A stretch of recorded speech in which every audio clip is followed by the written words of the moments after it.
উখিয়ার একটি গুরুত্বপূর্ণ সড়ক। উখিয়া মহিলা কলেজ থেকে চাকবইটা হয়ে গয়ালমারা সংযোগ সড়ক।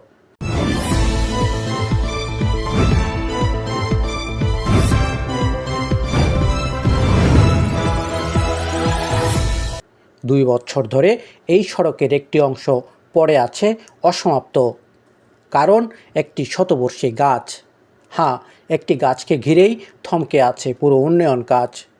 রাস্তা আছে কিন্তু চলাচলের উপযোগী নয়, মানুষ আছে কিন্তু স্বস্তি নেই। স্থানীয়দের ভাষ্য, এই গাছ কাটার অনুমতি নিয়ে বন বিভাগ ও এলজিডির মধ্যে তৈরি হয়েছে জটিলতা। এক পক্ষ চায় গাছ রক্ষা করতে, অন্য পক্ষ চায় সড়ক নির্মাণ শেষ করতে। কিন্তু এই টানাপোড়েনে আটকে গেছে জনস্বার্থ। প্রকল্প বন্ধ, ঠিকাদার চলে গেছে, আর মাঝখানে পড়ে আছে সাধারণ মানুষ।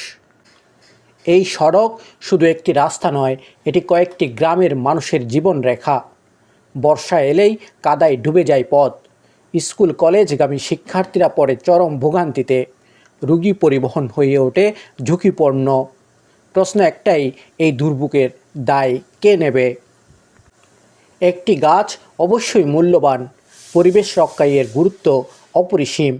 কিন্তু একটি গাছের কারণে যদি পুরো এলাকার মানুষ ভোগান্তিতে পড়ে, তবে সেটি কি গ্রহণযোগ্য?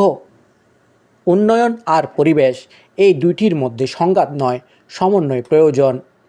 বিশ্বের অনেক জায়গায় বড় গাছ রেখেই সড়ক নির্মাণ হয়েছে, তাহলে উখিয়ায় কেন সম্ভব নয়?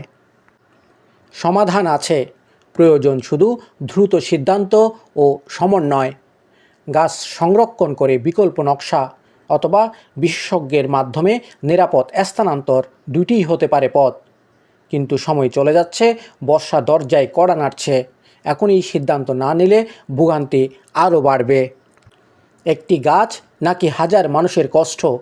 উখিয়ার মানুষ উত্তর চায়, এখনই সময় সমাধানের।